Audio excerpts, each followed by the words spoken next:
Olá, sejam bem-vindos ao canal Vamos Gambitar Lindomar.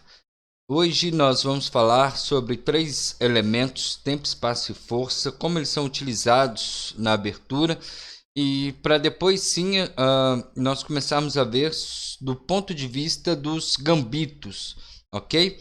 Então vamos lá. Então nós temos tempo, espaço e força, ok? O nosso primeiro elemento vai ser o espaço.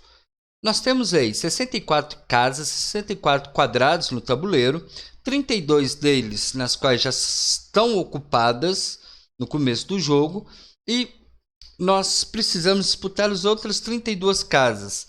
E essa disputa serve para eu melhorar as minhas peças, para que elas tenham o máximo de ação possível, o máximo de casas a seu favor.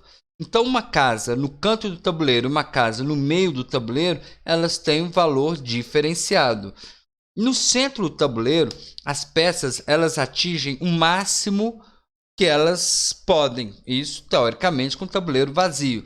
Esse aí é o grande centro, que deve ser ocupado pelas peças menores, bispos e cavalos, no começo do jogo. E nós temos também o pequeno centro, que são essas 4 casas que devem ser ocupadas pelos peões para garantir espaço, certo? Tempo. O tempo, obviamente, eu não estou falando desse tempo de relógio. Eu me refiro a cada uma das jogadas. Você faz uma jogada, você gasta um tempo. Então, se eu tenho um objetivo e para chegar até esse objetivo, eu posso chegar em 2 jogadas, porém eu gasto 3 jogadas, quer dizer então que eu perdi tempo gastando uma jogada a mais, como em referência ao outro caminho. Então eu perdi tempos aí, tá? Então esse é o nosso segundo elemento básico do xadrez, tá? E o nosso último é a força. Necessariamente estou falando de material, ok? Que tudo aquilo, todas as peças incluem material, ok? Então, beleza. Então, vamos à prática no tabuleiro. Bom, nosso primeiro exemplo prático é esse. E4, cavalo F6, ataca o peão. Essa é uma ideia do Dr. Alexander Alekhine, que foi campeão do mundo em 1927 contra o Capablanca. Tá? A ideia é justamente poder avançar os peões, enquanto as brancas vão gastando tempos atacando o cavalo e ganhando espaço. O cavalo sai. D4. Note que as brancas elas têm vantagem em espaço temporário, tá? Porque avançou os seus peões centrais, porém as pretas elas vão tentar contestar esse centro, como? Propondo trocas de peões. Então aqui, por exemplo, é uma troca. As brancas podem recusar e falar, não, eu vou continuar dominando espaço. As pretas capturam uma vez, peão captura, novamente as brancas têm um centro, não podemos dizer sólido ainda, porque cavalo C6 ameaça capturar em D4. Eu não posso avançar esse peão porque estarei entregando em E5. As brancas têm vantagem em espaço, porém é uma vantagem temporária. Não preciso entregar nada para isso. Ok? O nosso próximo exemplo é o gambito do rei. Então, E4. E5, esse peão domina uma casa importante no centro do tabuleiro. O que as brancas querem fazer? Elas jogam o gambito do rei. Elas sacrificam o material, elas sacrificam um peão para poder ganhar a casa D4, para poder ter espaço. Então, elas entregam material para ganhar espaço. Obviamente que eu não posso jogar D4 agora, porque dama cheque, ataca, e vai criar aquelas confusões todas e etc. Tá? Por isso joga-se cavalo F3, controla H4 e controla D4, E5, casas importantes no centro. As pretas, normalmente, elas jogam G5 para tentar segurar o material, já que elas cederam espaço. Então a luta é mais ou menos por aí, material versus espaço. O gambito da dama funciona da mesma forma. Por exemplo, D4, D5, controla-se a casa 4. Então as brancas jogam C4, sacrificando um peão para ganhar espaço. Aqui é possível jogar E4? É. Porém, as pretas têm uma forte resposta que seria E5, tentando já pedir explicações para esse centro das brancas. Por isso que muitas vezes se joga cavalo F3 antes de jogar E4. Então as pretas vão falar, não, você não vai jogar E4. E fica essa luta. Então as brancas falam, beleza, eu vou recuperar o meu peão. Então essa também é uma luta de material versus espaço, onde um lado entrega material para tentar ganhar espaço. Aqui um gambito famoso, muita gente deve conhecer, temer e tudo mais. E4, E5 e agora D4. Peão captura, não chega a ser um gambito, porque as brancas têm a opção de recuperar. Porém, elas decidem entregar material. Falam, não quero capturar peão agora não.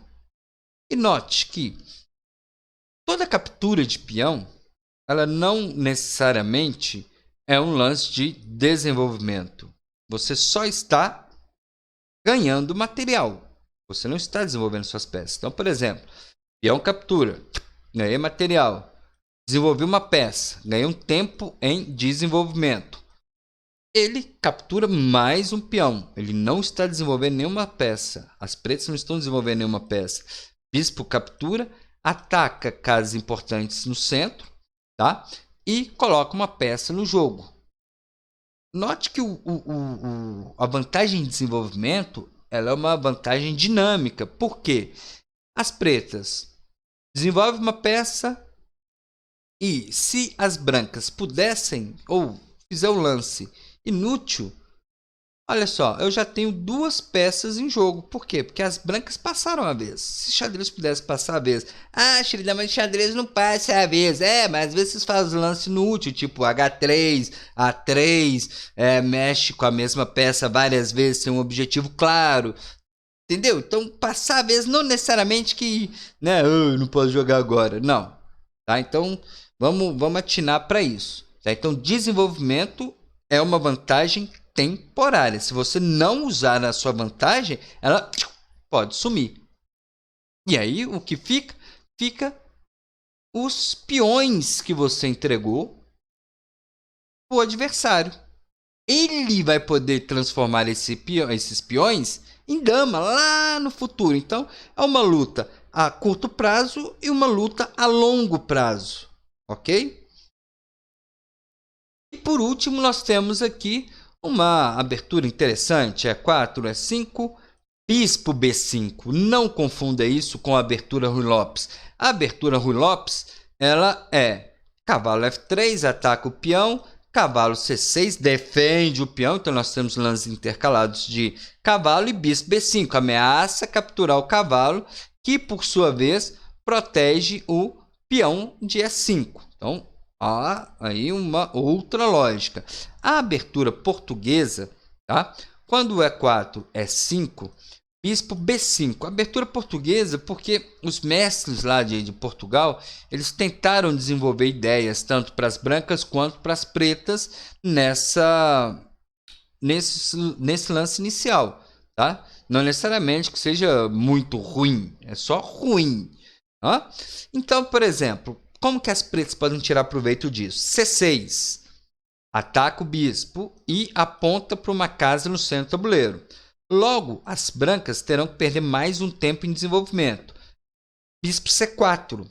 Elas não podem, por exemplo, desenvolver uma peça, gastar o seu tempo colocando uma peça no jogo. Por quê? Porque perderia material. Tá vendo? Então, nada é à toa. Bispo C4. Ele tenta melhorar o bispo dele, porém, agora vai ser tarde demais, porque segue D5. Lembra que eu falei que no pequeno centro nós necessitamos colocar peões para garantir espaço? Então, nesse caso, as pretas jogaram D5, peão captura, ataca mais uma vez esse bispo em C4, forçando que esse bispo a movimentar. Então, bispo, cheque, parece que está ganhando tempo, né? De tanto movimentar. Cavalo C6, desenvolve uma peça. E as brancas bate pronto fizeram bispo captura cavalo, peão captura. O que que as brancas fizeram aqui? Eu sei que você está falando nada, mas ela ajudou as pretas a ganhar espaço no centro do tabuleiro com esses peões. Ela ajudou o coleguinha a melhorar as peças, ou seja, agora ele já vai poder colocar esse bispo em F5 sem ter muitos problemas. Ele tem espaço, por exemplo, para colocar o bispo em D6, apontando para um possível pequeno roque. Tá? Então, essa vantagem em espaço foi cedida pelas brancas. Aliás, foi ajudada pelas brancas. Tá? Ok? Vamos só repetir aqui. Ele gastou 1, 2, 3, 4 jogadas para melhorar as peças do adversário. Tá? Então, se você está gostando aí, não deixe de seguir o canal. Deixa aí o seu like, beleza? Espero que tenham gostado desse tempo, espaço e força. Beleza, galera? Valeu, até a próxima.